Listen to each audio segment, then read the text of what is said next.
안녕하세요. 슬기로운 지리생활 최강입니다. 10월 12일 어제 고3 10월 학력평가가 실시되었죠. 국어 같은 경우에는 조금 쉽지는 않았고, 특히 그 선박지문, 그죠? 어려웠죠. 그리고 수학은 진짜 네, 역대급 난이도였다고들 많이들 하더라고요. 저도 굉장히 어렵고, 그다음 영어는 그래도 좀 쉬웠던 것 같아요. 그나마, 비교적으로. 그리고 탐구 같은 경우에는 전 과탐은 잘 모르지만 차탐에서는 사회문화가 조금 어려웠다라고 하더라고요. 등급컷 봐도 44, 45 정도인 걸 보니까 쉽지 않았구나라는 생각 들고요. 그리고 또 이제 유튜브죠. 유튜브 세계지리.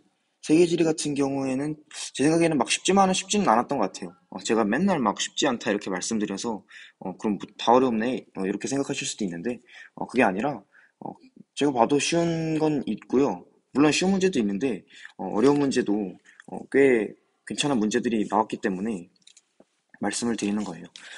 그러면은 제가 이번에는 원래 20문제를 보통 다 했었잖아요. 근데 이번에는 10문제만 뽑아서 간단하게 한 문제를 조금 더 집중적으로 파는 이런 느낌으로 가려고 해요. 시간도 막 그리 많이 막 1시간씩 한다고 해서 보시는 분들도 없고 뭐 워낙 제가 조회수도 많이 안 나오다 보니까 어, 조회수 빨려고 그러는 건 아니고요. 어쨌든 저도 공부를 해야 되기 때문에 일단은 10문제만 조금 중점적으로 파는 방식으로 설명을 드려보도록 하겠습니다. 어차피 나머지는 막 어렵지 않은 문제이기 때문에 여러분들도 충분히 푸셨을 거라 생각을 해요.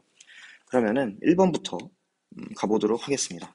1번이 이게 제가 막 많이 본 그런 건 아닌 것 같아요. 이게 세 개 중에서 두 개를 고르는 거니까 일단은 지도의 위쪽이 북쪽입니까 해서 둘 다 얘네요. 근데 기억, 니은, 지읒을 보면 줄 세 개 다 북쪽이기 때문에 여기서는 걸을 게 없죠.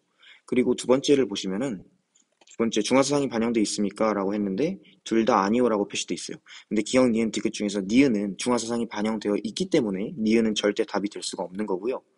세 번째로 지구 구체설을 바탕으로 제작되었습니까에 세 개 다 예라고 표시되어 있는, 두 개 다 예라고 표시되어 있는데, 기억, 디귿 모두 지구 구체설을 바탕으로 제작되었으니까 맞는 설명이고요. 그다음 마지막에서 갈리겠네요. 아메리카 대륙이 표현되어 있습니까? 라고 물어봤는데, 가 쪽에서는 아니라고 하고, 나 쪽에서는 맞다고 하니까, 아메리카 대륙이 표현되어 있지 않은 기억이 가가 되는 거고요. 그리고 아메리카 대륙이 표현되어 있는 디귿이 나가 되는 거라고 할 수 있겠죠. 어려운 문제 아니었는데 이런 문제 이렇게 네 개로 물어보면서 하는 거 그런 거 한번 얘기를 해드리고 싶었고요. 그리고 3번이네요. 네, 2번 같은 경우에는 다 푸셨을 거라고 생각을 합니다. 3번 같은 경우 일단 답만 알려드릴까요? 다들 아시겠지만 3번이 되고요. 이게 뭐 에스코 네, 말이 안 되죠. 자, 3번 보겠습니다.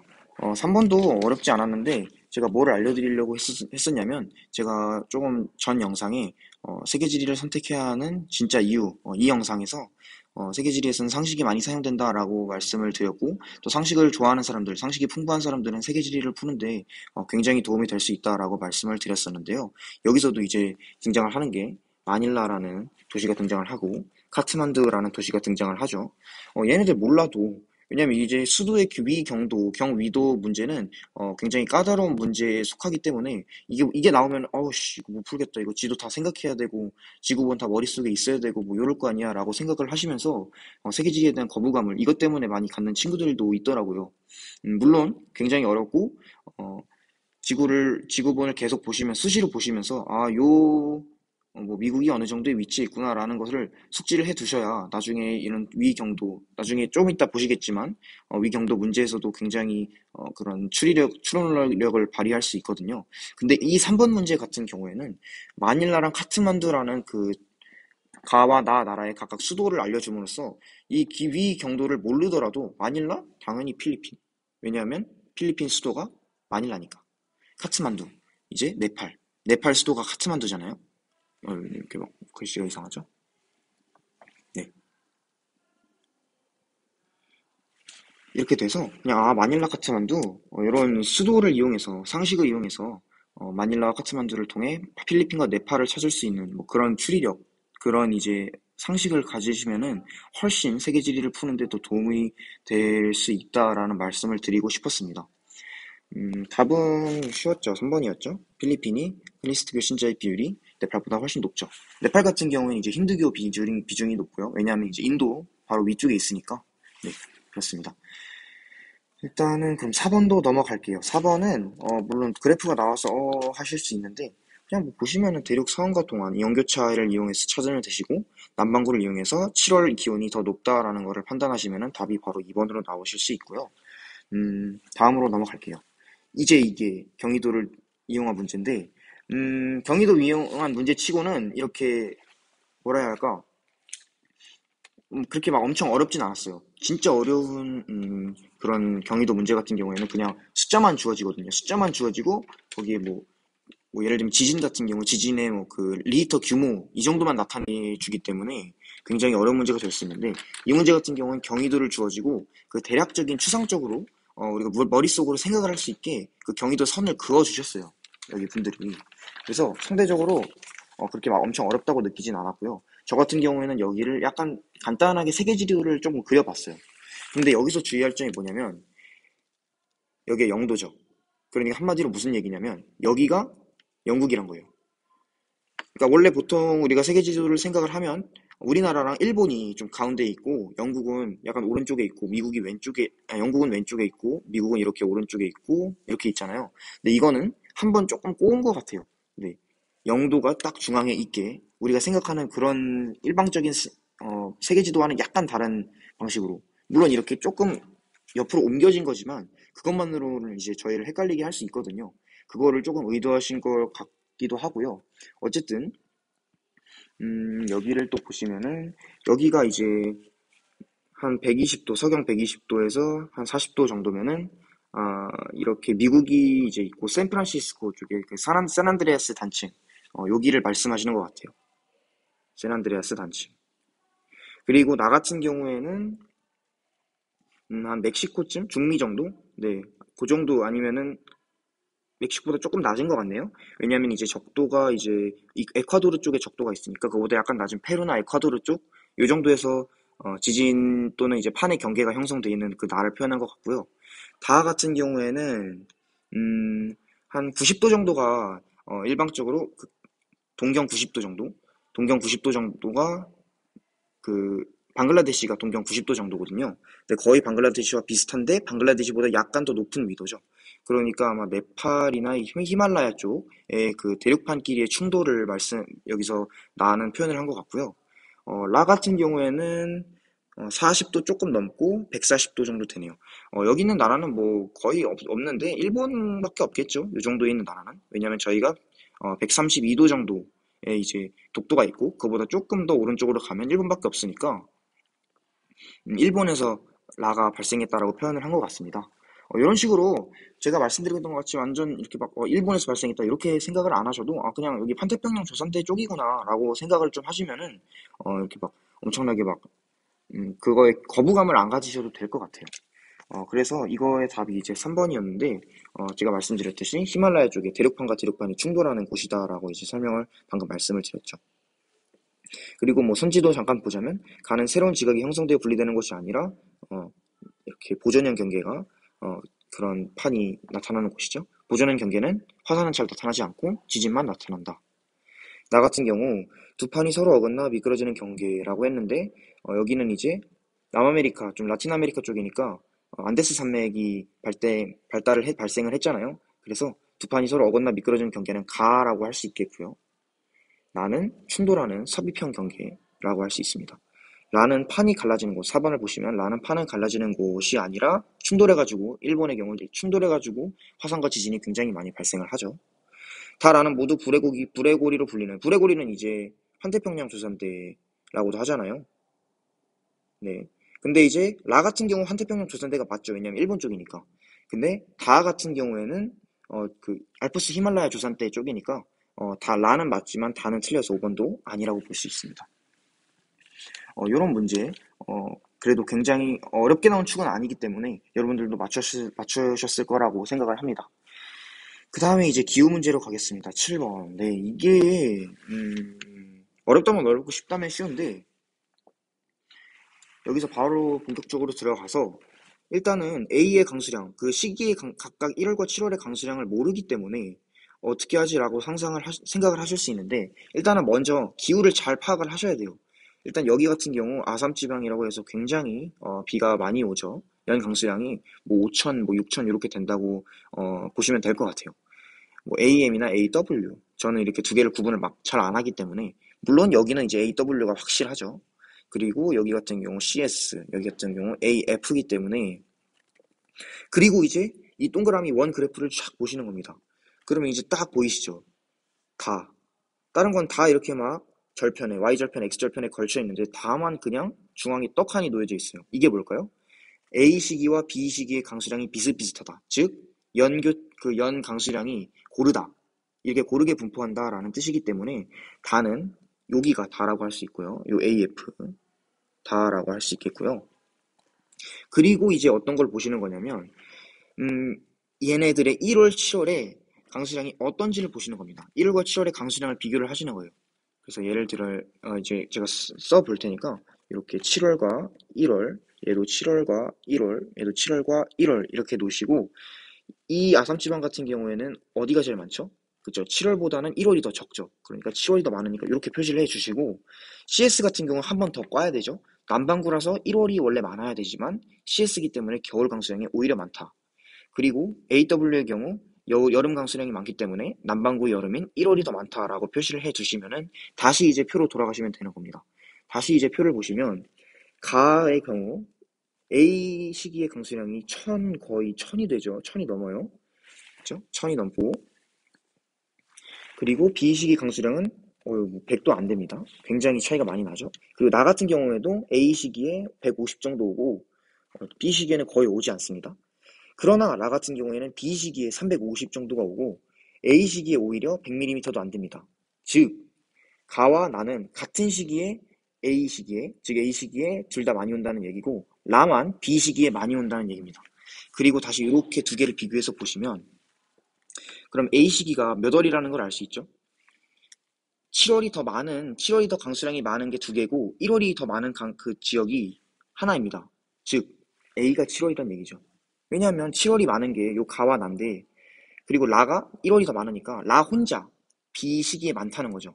그러니까 여기 다윈인 것 같은데, 다윈이 여기인가? 어쨌든 여기 오스트레일리아 북쪽 부분, 그쪽에 1월이, 그쪽만 1월 강수량이 더 많기 때문에 B가 1월이 되는 겁니다. 즉 라가 여기란 얘기죠. 이렇게 된다는 거죠.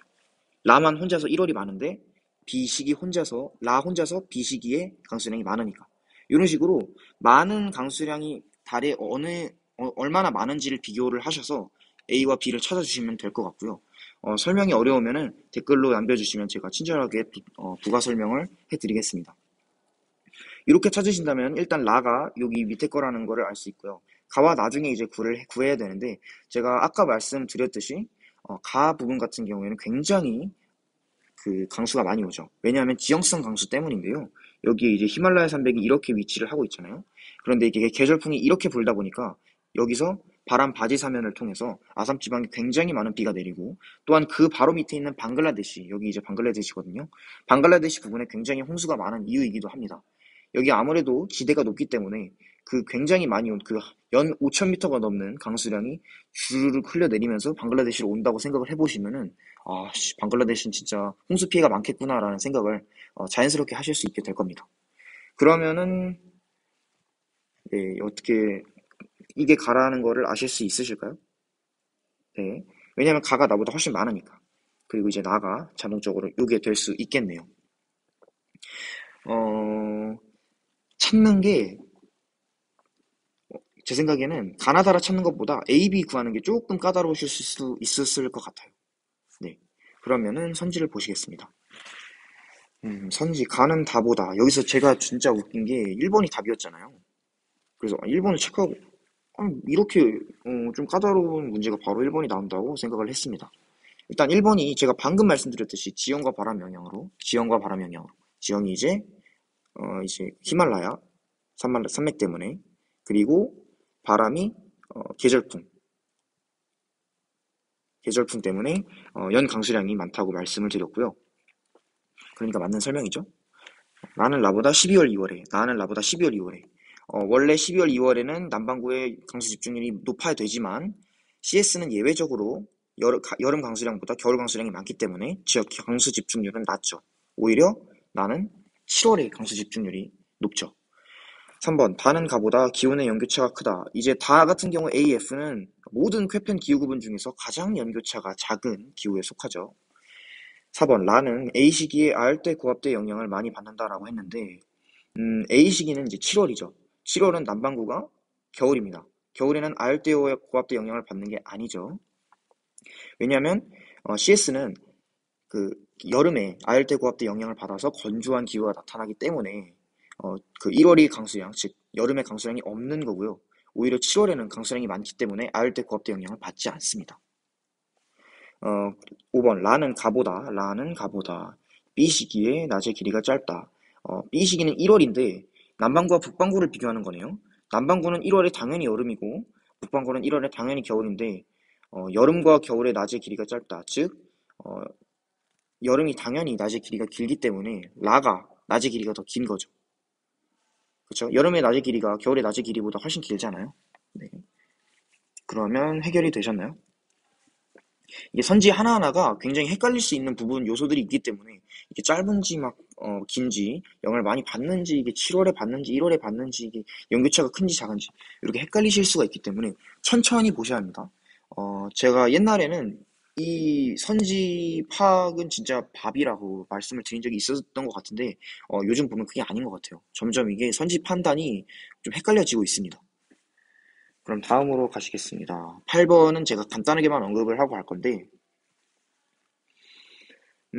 이거는 문제를 풀진 않고요. 산업 구조만 한번 보겠습니다. 이게 인도, 중국, 일본 중에 하나잖아요. 문제 찾기는 물론 쉬웠는데 조금 더 부가 설명을 해드리자면 여기 1차가 별로 없죠. 그럼 당연히 일본이라고 할 수 있겠죠.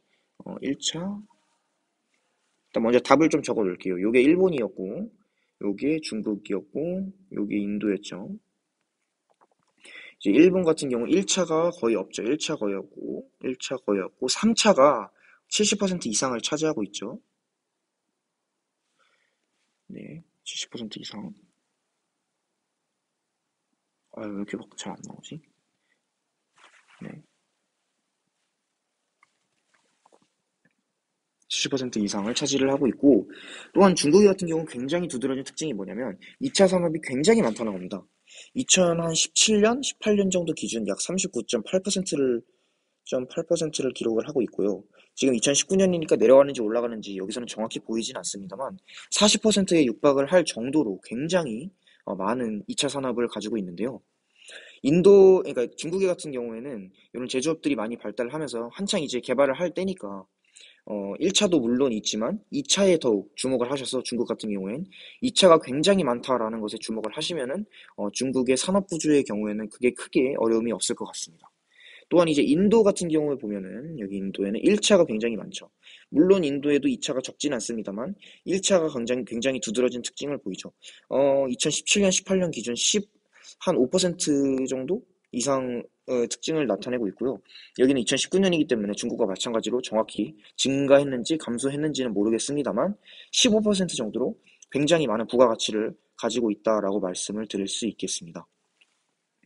또한 이제 인도 같은 경우에는 미국과 시차가 12시간 정도가 나기 때문에 그런 첨단 산업 같은 클러스터 예를 들면 뉴델리나 뭐 그런 델리 같은 대도시에 집중되어 있는 그런 경향을 보이고요.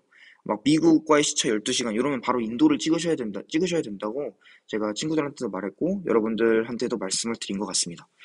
그런 식으로 3차 산업도 없진 않다. 굉장히 있다. 거의 대부분의 나라 같은 경우에 진짜 완전 저개발국 빼놓고는 3차가 그래도 많은 쪽에 속한다고 말할 수 있어요. 그러면 이제 여기까지만 보고 답이 몇 번이었죠? 답이 4번이었네요. 4번까지 쫙 체크를 하고 9번으로 넘어가겠습니다. 9번이 제가 이제 굉장히 친구들이 헷갈릴 거다라고 생각을 한 게 뭐냐면 딱 봐도 여기 그린란드 굉장히 추워 보이죠. 블라디보스토크보다는 조금 위에네요. 정확히 지역은 모르겠습니다. A 지역 같은 경우에는 C 지역보다 그래도 조금 좀 따뜻할 것 같다라고 상식을 가지고 계시는 분들이 많아요. 물론 저도 딱 이것만 보면 당연히 그린란드 해안이 춥지 않나라고 생각을 했을 것 같아요. 그런데 여기 그래프가 주어져 있지 않습니까? 당연히 그래프를 보고 자신의 상식을 버리셔야죠. 그러니까 제가 상식이라고 말씀을 드린 거는 필리핀 마닐라 이런 것처럼 그냥 뭐 가볍게 알고 지나가는 건데, 여기에는 완전한 그런 그 분석된 여기 표가 그래프가 있으니까 요거를 보고 완벽하게 이렇게 분석을 하시라는 거지. 어, 완전 막 될 것이다. 뭐 그린란드가 더 추울 것 같은데 이런 식으로 추론을 해서 푸시면은 근거가 없는 추론은 굉장히 독이 될 수 있다라고 말씀을 드리고 싶습니다. 바로 다음 뭐 이렇게 바로 문제로 넘어가시면은, 여기는 제 생각엔 쾌펜의 기후구분 너 다시 한번 보고 와. 너 이것을 완벽하게 이해하고 있니? 라는 문제 같아요. 여기가 이제 DW죠. 동안 쪽이기 때문에. 그리고 여기가 조금 애매해요. 솔직히 말씀을 드리자면. 왜냐면 여기 정도가 한 CFA, 여기가 CFA고, 여기서부터가 이제 DF, DF 기후가 나타나는데, 솔직히 여기까지인지 점이 지대 때문에 굉장히 조금, 약간 애매한 경향이 있는데, 일단 여기가 DF긴 하거든요. 네. 그 세계지리 그 수능 특강에 여기 DF라고 나와 있었고요. 그리고 여기가 이제 ET입니다. 그린란드 해안 같은 경우에는 ET고요. 그린란드 이렇게 내륙 같은 경우에, 여기 같은 경우에는 이제 EF가 되는 거죠. EF 기후는 그린란드 내륙과 남극 대륙 이렇게 두 개밖에 없고요. ET 같은 경우에는 시베리아 북쪽, 그리고 캐나다 여기 완전 섬 많은데 여기 북쪽이랑 여기 그린란드 해안 쪽, 그리고 알프스는 이제 D 기후고, 히말라야나 안데스 산맥의 그 꼭대기 부분, 거기 고산 기후가 ET라고 볼 수 있겠고요. 네, 다시 문제로 넘어가서 이렇게 세 개의 DW, DF, ET 이렇게 잡아두시고, 어, C가 A보다 추울 거라는 편견은 버리시고 이 그래프를 보시기 바랍니다. 가의 경우를 좀 먼저 분석을 해볼게요. 가 같은 경우 최남월 평균 기온이 5도가 조금 넘네요. 5도 정도 되네요. 그리고 최한월 평균 기온이 한 8도, 9도, 10도 요 정도 되고요. 그러니까 최남월 평균 기온이 10도가 안 넘는다? 이건 바로 ET가 되는 겁니다. 그리고 나로 넘어가시면 굉장히 연교차가 크네요. 연교차가 크네요. 마이너스 20도에서 20도까지. 완전 크게 나죠. 이건 뭐 대륙 동안이라고 그냥 나 대륙 동안이야 라고 이렇게 말을 하는 거랑 똑같아요. 그래서 이제 D 기운데 DW인지 DF인지 보시려면 강수량이 얼마나 많이 축적되는지, 얼마나 많이 누적되는지, 어느 그 시기에 많이 누적이 되는지 찾아보셔야 될 것 같은데, 여기가 1월이고 여기가 12월이니까 여기가 아마 7월 정도 되겠네요. 7월, 8월, 6월에 이만큼이 나옵니다. 이만큼이 나와요. 그런데 1월에는 12월부터 봅시다. 12월에는 이만큼이 오고 1월과 2월에는 이만큼이 옵니다. 그러니까 한마디로 7월에 강수 집중률이 굉장히 높다는 얘기인데, 이거는 F기와는 상충되는 내용이죠. 즉 DW라고 볼 수 있겠고요. 그리고 달을 보시면 강수량이 비교적 이 세 개 중에는 많은 편이네요. 그리고 강수량이 굉장히 고른 편이에요. 그죠? 이렇게 보시면 굉장히 이렇게 고른 편이죠. 그럼 요건 F기후라고 볼 수 있고, 그 앞에가 뭐냐를 보신다면 당연히 여기를 보셔야겠죠. 그 최남월 평균 기온과 최하늘 평균 기온을 보셔야 될 텐데, 최하늘 평균 기온이 좀 지울까요? 네. 여기가 아까 가가 ET였고요. 나가 DW였나요? 네, DW였고 여기가 F기운데 어디 F기우냐라고 저희가 찾기 위해서 20도니까 일단은 최하늘부터 봅시다. 마이너스 10도니까 일단 C는 아니고요. 적어도 D겠네요. 그리고 20도니까 DF가 될 수 있겠네요. 그리고 이렇게 보시는 겁니다. 아, 딱 봐도 나가 굉장히 춥다라고 생각을 해서 C가 나라고 바로 연결을 짓는 것이 아니라 쾌펜의 기후 구분을 정확히 이해하시고 작용할 줄 아셔야 풀 수 있는 문제 같아요. 그럼 보시면은 A가 바로 DW니까 나랑 연결이 될 수 있겠고요. 그리고 B는 DF니까 다랑 연결이 될 수 있겠고요. 가는 이제 ET니까 C와 연결이 될 수 있겠네요. 그리고 이제 보셔서 가에는 침엽스림인 타이가가 나타난다. ET에 타이가가 나타납니까? 절대 안 나타나죠. 약간 D기후 쪽에서 약간 위층, D기후의 고위도쯤에 커비트 타이가 침엽스림이 나타나고요. 나에는 개방적인 구조. 여기서 개방적이면 추워서 못 삽니다. 나에는 이제 뭐 폐쇄적이다라고 말할 수 있겠네요. A는 B보다 연 강수량이 많다. 이거를 잘 모르시면 그냥 여기를 바로 보시면 됩니다. A는 B니까 나는 다보다 연 강수량이 많다. 나는 650 정도, 다는 950 정도니까 다가 많네요. 그러니까 A가 많은 게 아니라 적은 거죠. C는 A보다 기온의 연교차가 크다라고 했는데 여기도 잘 모르잖아요. 그러니까 여기서 보는 거죠. 월 평균 기온으로서. C는 A보다니까 가는 나보다죠. 가는 나보다. 가는 이제 연교차가 한 5도에서 한 10도 정도라고 치면 15도 정도 되고요. 그리고 나 같은 경우는 어휴, 제가 말씀드렸듯이 40도가 되네요. 그러니까 연교차가 큰 게 아니라 작죠. 그리고 5번이 딱 맞네요. 저희가 딱 본 게 가는 C, 나는 A, 다는 B다. 이렇게 찾으실 수 있습니다. 제 친구들 중 몇몇 또 요거를 틀린 친구들이 있더라고요. 딱 봐도, 이거 이티가 제일 춥지. 여기, 그래는드 해안이 제일 춥지. 제일 고이던데. 설마 이변이 있겠어라고 생각을 하시는 친구들도 있었어요. 그런데 이거를 상식으로만 너무 이렇게, 이걸 이렇겠지라고 생각을 하지 마시고, 이렇게 완전한 그런 자료가 나와 있으면 요거를 철저히 분석을 해서 더욱 신빙성 있게 자신의 답을 만들어 나가시는 게 중요한 것 같아요. 요런 그 흐름, 생각의 흐름은 인문지리에서 많이 활용하시면 좋을 것 같고, 요런 자연지리에서는 그래프 가지고 철저히 분석을 하시는 게 나을 것 같습니다. 제가 문제 하나하나 굉장히 조금 조심스럽고, 이제, 좀 더 이제 파고들고 있는데, 그래도 어려우실 수가 있어요. 오히려 파고들수록 어려운 경향이 있거든요, 사실. 그럴 경우에는 댓글로 다시 한번 말씀을 드리시면, 질문을 드리면, 제가 성실하게 답변을 해드리도록 하겠습니다.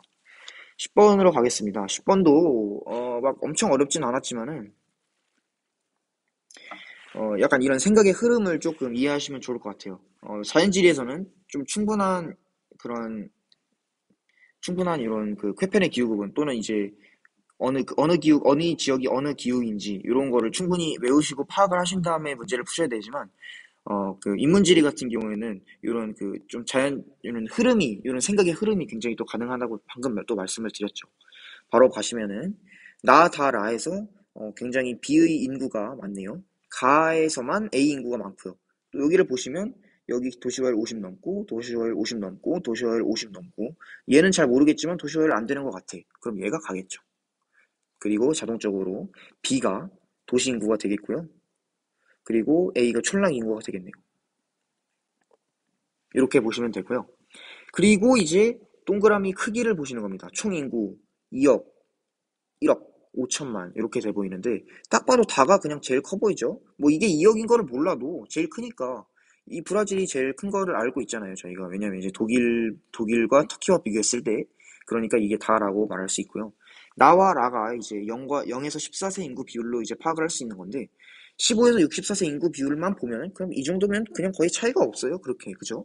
물론 인구 차이 때문에 절대적인 인구수 자체는 차이가 있을지 몰라도 비율 자체는 이 정도면 이 정도로 판단하기에는 조금 무리가 있죠. 그래서 더욱 차이가 많이 나는 0에서 14세 인구 비율로 파악을 해본다면 조금 더 선진국인 독일이 0에서 14세 인구 비율이 더 적을 것이고 그나마 조금 개발도상국 쪽인 나가 이제 터키가 될 수 있다라고 말을 할 수 있습니다. 이렇게 보시고 이제 선지를 보시면 가는 아프리카에 다는 유럽에 다는 라틴 아메리카에 위치하죠. 나는 가보다 총 부양비가 높다. 이제 총 부양비 같은 경우에는 제가 요걸 또 이제 설명을 드리고 싶었는데 총 부양비 같은 경우에는 15에서 64세 인구와 총 부양비는 반비례합니다. 요거를 이제 말씀을 드리고 싶었고요. 그러니까 15에서 64세 인구가 많을수록 총 부양비가 낮고 인구가 적을수록 총 부양비가 높다. 이렇게 말씀을 드리고 싶었고 이게 반비례이기 때문에 조금 헷갈리실 수 있어요. 그래서 이제 천천히 보시면은 나는 가보다 총 부양비가 높다. 나는 이제 15에서 64세 비율이 한 67%라고 보시면 얘는 57%라고 볼 수 있겠네요. 그러니까 나가 더 많죠. 나가 더 많으니까 총 부양비는 적은 겁니다. 근데 총 부양비가 높다라고 했죠. 그러니까 얘는 틀린 선지가 되는 거죠. 차근차근히 한 번 더 보시면서 분석을 해주시길 바라겠고요. 3번 나는 다보다 도시 인구가 많다라고 했는데 다 자체가 굉장히 일단은 인구 자체가 많아요. 2억이 넘는데, 거기다가 얘는 그 도시화 율까지 높아요. 80이 넘어가기 때문에 얘는 그냥 비교가 안 되죠. 틀렸고요. 라는 가보다 합계 출산율이 높다. 라는 가보다 합계 출산율이 높다. 가가 제일 높죠. 가가 제일 높으니까 여기서 14세 인구 비율이 높겠죠. 그리고 라는 나보다 노년층 인구 비율이 높다. 라는 나보다 노년층 인구 비율이 높다라고 했는데 당연히 맞는 선지죠. 네, 독일이 가장 선진국이라고 볼 수 있으니까요. 요것도 조금 한 번씩 선지를 다시 보시면서 요게 이렇고 요게 이렇고 요게 높고 요게 낮고 반비례하니까 요게 높으면 요게 낮고 이런 식으로 다시 한번 속으로 생각해 보시는 게 완전 그 도움이 되실 거예요. 그리고 이제 다음에 무엇이냐? 13번으로 가겠습니다. 11번의 답은 1번이었고요. 이거는 뭐 쉬웠고 12번도 그냥 표만 이렇게 이렇다 뿐이지. 유럽에서 많고 밀, 아시아에서 많고 쌀, 라틴 아프리카 쪽에서 왔네 옥수수 뭐 이런 식으로 찾으시면 되고요. 답은 4번이라고 체크가 되겠습니다. 13번은 이제 13번도 진짜 쉬웠어요. 13번은 쉬웠는데 제가 뭐를 말씀드리고 싶었냐면 요렇게 두 개를 주목하기 위해서 제가 좀 말씀을 드리고 싶었어요. 여기서 조금 더 세부적으로 보시면 요게 이슬람교였잖아요. 이슬람교였고 요게 이제 크리스트교였고 요게 불교였습니다. 그런데 이슬람교인데 이슬람교는 그럼 서남아시아랑 북부아프리카가 제일 많아야 되는 거 아닌가? 라고 생각을 하시는 분들도 계실 수 있는 게 서남아시아니 북부아프리카에서 걔네들이 이제 뭐 80%, 90% 이상 믿기 때문에 그럼 인구의 80, 90이면은 아시아 태평양보다 많아야 되는 거 아니야? 이렇게 생각을 하실 수 있습니다. 그런데 아시아 태평양 인구 자체가 그냥 너무 많아요. 아시아 인구만 46억이 넘기 때문에 서남아시아와 북부아프리카 인구 뭐 쳐봤자 뭐 5억 되려나? 잘 모르겠습니다, 저도. 근데 이게 10억도 안 되기 때문에 10억이 안 되는 건 확실히 안 돼요. 그래서 이 정도도 안 되기 때문에 뭐 5억에서 100% 믿어봤자 5억이고 46억에서 한 반만 믿어도 바로 20억이 넘어가기 때문에 이거는 인구 차이가 너무 나서 퍼센트가 서남아시아가 훨씬 높다라 하더라도 절대적인 인구 면에서는 아시아가 이슬람교 신자 비율이 더 높다는 것을 확실히 알아가시면 좋을 것 같아요. 그래서 이런 거를 조금 제가 말씀을 드리고 싶었습니다. 이슬람교 비율은 아시아, 서남아시아 또는 북아프리카 요것 중에서 요게 완전 높습니다. 그러나 절대적인 인구로 보시면은 아시아와 서남아시아 북부랑 비교를 했을 때 북부아프리카 비교했을 때 요게 훨씬 많다는 거죠. 지금 2배 이상 차이가 나잖아요. 그죠? 인구만 비교를 해보면. 그리고 제가 말씀을 드리고 싶었던 게 요렇게 해서 요쯤에서 이제 여기서 이 정도만 알아가시면 될 것 같고요. 그리고 사하라 이남 아프리카를 좀 더 보시면은 저희가 이제 수단 특강에서 사하라 이남 아프리카는 크리스트교 신자 비중이 완전 높아지고 있고 토속 신앙은 완전히 줄어들고 있다라고 배웠습니다. 그런데 이슬람교도 있어요. 그 표를 보시면 있습니다. 그리고 실제로도 그 비율도 올라가고 있습니다. 물론 크리스트교 제가 적어드릴게요. 크리스트 비율이 우세합니다. 우세하나 but 이런 이슬람교 비율도 이슬 비율도 점진적으로 왜 이렇게 이게 제가 땀이 있어서 그런 것 같아요. 잠깐만요. 땀 좀 닦을게요. 이슬람교 비율도 증가 추세다라는 거를 모르셔도 되는데 제가 그냥 말씀을 드리고 싶었어요. 크리스트교 비율이 사람 이남 아프리카에서는 굉장히 우세하지만 이슬람교 비율도 증가 추세긴 하다라고 알아두시면 좋겠고요. 또 마지막으로 보셔야 될 게 유럽입니다. 유럽에도 이슬람교 비율이 있습니다. 이게 왜냐? 요것도 굉장히 중요한 이유입니다. 솔직히 말씀을 해드리자면 이게 왜 그럴까라고 곰곰이 생각을 해보시면 이제 여기서 이제 생각의 흐름이 딱 변한 거죠. 왜 그렇지? 유럽에 왜 이슬람교 비율이 있지?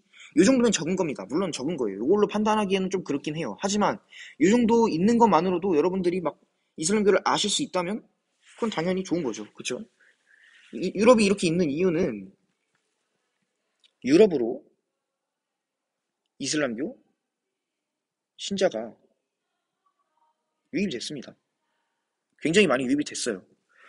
특히 예를 들어서 프랑스 같은 경우에는 몇 번 말씀을 드린 것 같은데 그 히잡, 부르카 이런 거 못 쓰게 금지하는 법을 이제 몇 년 전에 이제 발표를 했잖아요. 거기서 굉장히 뭐 이슬람교도의 시위도 있었고 반대도 있었고 이런 것들로 인해서 유럽은 굉장히 많은 이슬람교 그 신자들이 이슬람을 믿는 사람들이 유입이 되기 때문에 그 원래 살고 있던 그 유럽인들과 이슬람교를 믿는 이슬람교 사람들의 갈등이 빚어진다라고 말씀을 드렸던 것 같아요.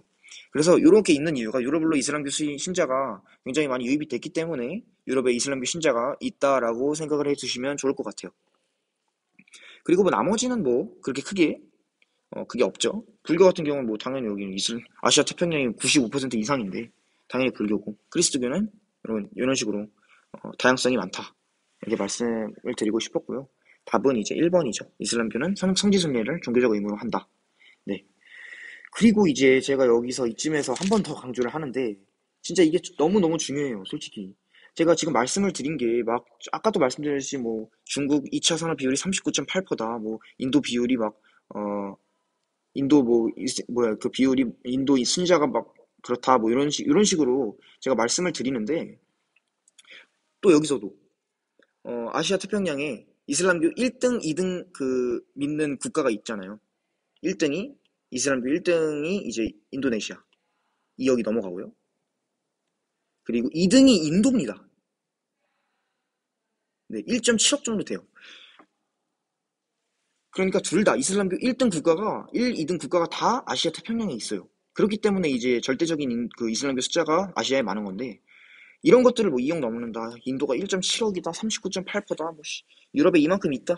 이런 거를 외우시라고 제가 이렇게 말씀을 드리는 게 아니라 이렇게 계속 뭐 반복해서 듣다 보면은 뭐 인도가 뭐 좀 많았었지 이슬람교가 뭐 이런 식으로만 기억을 하셔도 굉장히 나중에 도움을 되기 때문에 이렇게 무작정 1.75, 1.75, 인도 1.75, 중국 39.8% 2차 산업 이렇게 외우는 것보다 이해하는 것이 우선입니다. 저도 이제 외운 게 아니라 문제를 풀다 보니까 익숙해진 거기 때문에 여러분들께 이렇게 말씀을 드릴 수가 있는 거예요. 그래서 어, 이런 숫자 같은 경우에는 크게 나 이거 모르는데 인도 1.7억이었나 고 모르는데 이렇게 한다고 절망을 하지 않으셔도 될 것 같습니다. 그러면은 이제 13번이 끝났고요. 다음 장으로 갈게요. 14번은 이제 14번은 이제 좀 요게 좀 관건이었죠. 오래된 게 고고 짧은 게 저고 요게 관건이었죠. 답은 2번이었고요. 15번 같은 경우에는 굉장히 쉬웠습니다. 3번이었고요.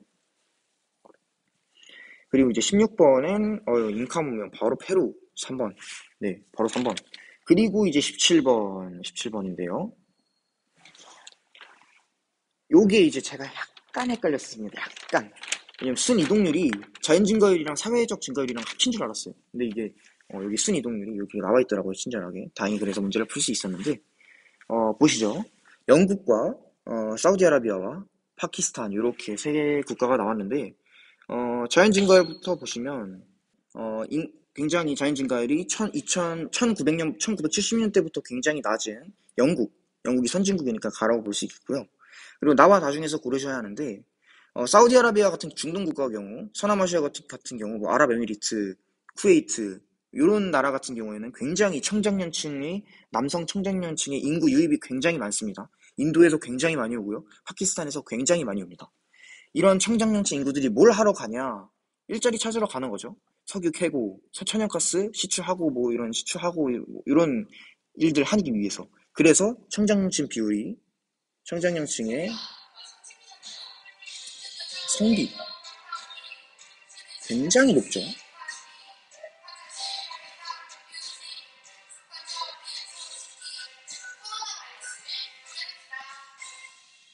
청장년층 성비가 굉장히 높죠. 그 남성 노동자들의 유입이 많기 때문에 그렇습니다.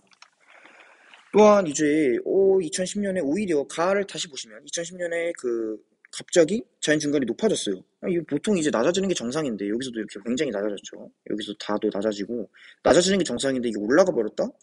요거는 적극적인 출산 장려 정책이 그게 결과가 아닌가 라고 조심스럽게 추측을 합니다. 네. 오피셜은 아니고요. 이렇게 있다는 거 보니까 그냥 뭐 출산 장려 정책 때문에 어느 정도 늘어났나 보다라고 생각을 저는 했어요. 물론 이게 문제 푸는데 중요한 키워드는 아닙니다. 그러나 이제 이렇게 추정을 해볼 수 있고요. 제가 말씀드렸듯이 굉장히 남성 노동자들의 유입이 풍부한 나가 이제 사우디아라비아가 될 수 있고요. 그리고 다가 파키스탄이 될 수 있습니다. 파키스탄에서 실제로도 사우디아라비아로 굉장히 많은 청장년층 남성분들이 노동자분들이 굉장히 많이 이주를 합니다. 답 같은 경우에는 답이 5번이었는데요. 다는 가보다. 도시율이 낮다. 당연히 낮죠. 영국이 제일 높고. 다에는 세계 최상위 도시가 없죠. 다에는 2015년 인구가 감소했다. 이게 순이동률이 음수라서 인구가 감소했다라고 생각을 하시면 굉장히 오산이죠. 왜냐하면 자연 증가율과 순이동률을 합한 게 인구가 감소했는지 증가했는지 알 수 있으니까. 그런데 2010년, 15년 보시면 자연 증가율은 20 정도 되고요.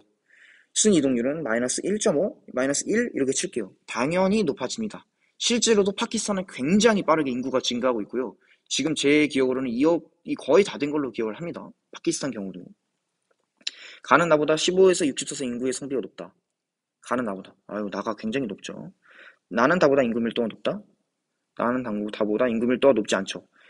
비슷한 땅이에요. 거의 파키스탄이 더 적긴 하지만 얘는 제 기억으로는 파키스탄이 2억이라고 거의 말씀을 드렸고 아마 제 기억으로는 4천만 정도 되는 것 같습니다. 사우디아라비아가. 그래서 인구 밀도가 사우디아라비아가 훨씬 낮죠. 그 다음에 이제 마지막 문제로 가겠습니다. 이게 마지막 문제가 되겠네요.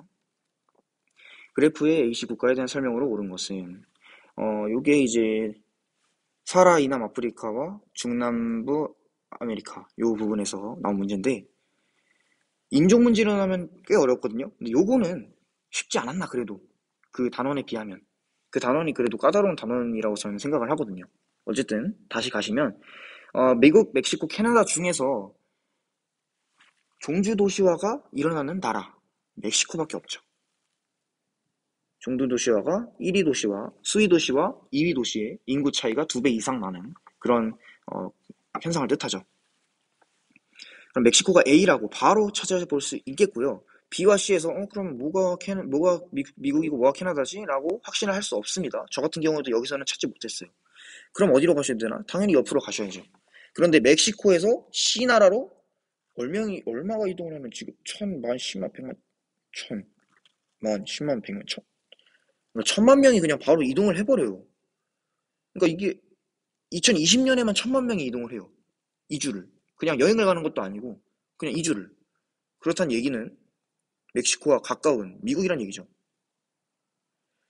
미국에서 뭐 멕시코의 마킬라도라에서 굉장히 많은 그 접경 지역에서 굉장히 많은 교류가 이루어지고 있고, 또한 이제, 옛날에는 뭐였죠? 옛날에는 나프타였죠. 지금은 USMCA로 불리는 그런 그 북아메리카 자유무역 협정. 거기서 그게 맺어진 이유로 멕시코의 미국 수출 의존도가 굉장히 커졌어요. 그리고 또 멕시코가 굉장히 성장을 하기도 했고요. 그래서 굉장히 많은 노동자들의 유입이 활발합니다. 어, 또 말씀을 드리자면 멕시코에서 미국으로 가는 이주를 하는 노동자들은 대부분 그런 기술직 노동자들보다는 임금이 낮고 좀 예를 들면 교육 수준이 낮겠죠. 네. 이건 팩트니까 비하가 아니라요. 네. 그리고 멕시코에서 미국으로 이주하는 히스패닉이라고 볼 수 있죠. 히스패닉의 비율이 굉장히 증가를 하고 있습니다. 미국 내에서. 그래서 미국의 인종 다양성도 굉장히 많아지고 있고요. 우리나라 같은 경우에도 많이 이주를 하고 있고요. 네. 이 정도로 보시면 될 것 같고, 그러면은 B가 마지막으로 캐나다가 될 수 있겠네요. A는 영어를 사용하는 인구 비중이 가장 높다. 네, 아니죠. 에스파냐어죠. 그죠? B의 퀘벡주에서는 언어 차이. 퀘벡주에서는 프랑스어를 거의 80% 이상 씁니다. 제가 저번에 며칠 전에 비정상회담을 제 방송으로 본 적이 있는데, 그 캐나다 퀘벡주에서는 그 스탑 사인 있죠. 멈춰 이 표시 있죠. 이 표시를 그냥 프랑스어로 해놓는데요. 영어 스탑이 아니라. 네, 그래서 캐나다를 가도 퀘벡주에서는 영어만 할 줄 알면 퀘벡주에서는 뭐 그냥 의사소통도 못 할 것 같아요. 그쵸? 그렇기 때문에 맞죠. C는 종주도시화 현상이 뚜렷하다. C는 종주도시 현상이 뚜렷하진 않죠. 이렇게 보시면. A는 C보다 중위연령이 높다. A는 중위연령이 미국보다 낮죠. 멕시코는. 캐나다에서 미국으로의 인구 이주는 멕시코에서 미국으로의 인구 이주보다 많다. 캐나다에서 미국으로 794. 멕시코에서 미국으로 1853. 비교가 안 되죠. 제가 4번 선지에 대해서 좀 추가로 말씀을 드리자면, 캐나다와 미국의 중위 연령을 비교를 해 보시자면은 어떤 게 많을까요? 여러분들이 한번 생각을 해 보세요. 한 5초 정도, 한 10초 정도 시간 드릴게요. 캐나다와 미국의 중위 연령, 뭐가 더 높을까? 네, 생각을 하셨다면은 제가 이제 말씀을 드릴 건데, 일단 정답부터 말씀드리자면 캐나다의 중위 연령이 더 높습니다. 제가 이거를 사설에서 한번 봤는데 저도 한번 속았거든요. 이게 미국이 제가 말씀드렸듯이 멕시코부터의 이주도 굉장히 활발하고 우리나라도 오고 여러 나라에서 굉장히 미국으로 많이 오기 때문에 그런 청장년층들이 굉장히 많이 유입이 됩니다. 그렇기 때문에 상대적으로 청장년층의 인구가 많고 그렇기 때문에 중위 연령이 캐나다보다 낮다고 볼 수 있습니다. 물론 캐나다도 캐나다로 많이 이주하는 사람들도 많고 자연 깨끗하고 물 맑고 뭐 이렇게 캐나다를 인식하시는 분들도 많아요. 그런데 아무래도 미국이 굉장히 유입이 많잖아요. 그래서 중위 연령이 미국이 높습니다. 아니, 낮습니다. 캐나다보다. 네, 그렇게 이해를 하시면 될 것 같고, 그러면은 이제 10개가 끝났나요? 네, 19번의 답은 4번이었고요. 20번의 답은 4번이었습니다. 바질레바. 네, 이게 좀 저는 헷갈렸습니다. 어쨌든 이렇게 20문제가 아니라 10문제 이렇게 끝났는데, 하, 수능이 이제 오늘로 며칠이 남았죠? 35일이 남았나요? 굉장히 조금 떨리고요. 제가 이렇게 영상을 찍는 것도 조금 조심스러운 면도 있어요. 물론 제가 깨어있는 시간마다 그냥 깨어있는 시간 바로 그냥 일어나자마자 공부하고 이런 사람은 아닌데, 어쨌든 물론 이렇게 하면서 물론 좋은 점도 있습니다. 세계지리 다시 복습하는 면도 좋고요. 제가 영상을 찍으면서 여러분들이 저로 인해서 도움 받는 것보다 제가 이런 영상을 찍는 걸로 인해서 복습하고 예습하고 여러분들에게 어떻게 설명을 할까 고민하고 이런 과정이 훨씬 더 저는 도움이 됐다고 생각을 해요. 여러분들도 도움이 되셨는지는 잘 모르겠지만 그래서 제가 이제 한 달 남은 이 시점에서도 세계지리 강의를 찍는 거고요. 네, 그러면은 여기까지 하면 될 것 같습니다. 나머지 뭐 제가 설명을 못해드린 그런 문항에 대해서도 그런 질문을 댓글로 남겨주시면은 제가 답변을 해드릴 테니까 부담 갖지 마시고 질문해 주시면 감사할 것 같습니다. 여기까지 그럼 하겠고요. 수능 한 달 남은 이 시점 고3들 화이팅입니다. 저도 열심히 하겠습니다. 끝까지 한 달만 버티면 이제 끝이잖아요, 진짜. 그죠? 나머지는 하늘에 맡기는 거죠. 진인사 대천명. 제가 좋아하는 네, 한자 성어인데 열심히 하셨으면 좋겠습니다. 끝까지 달려가 봅시다. 화이팅! 안녕!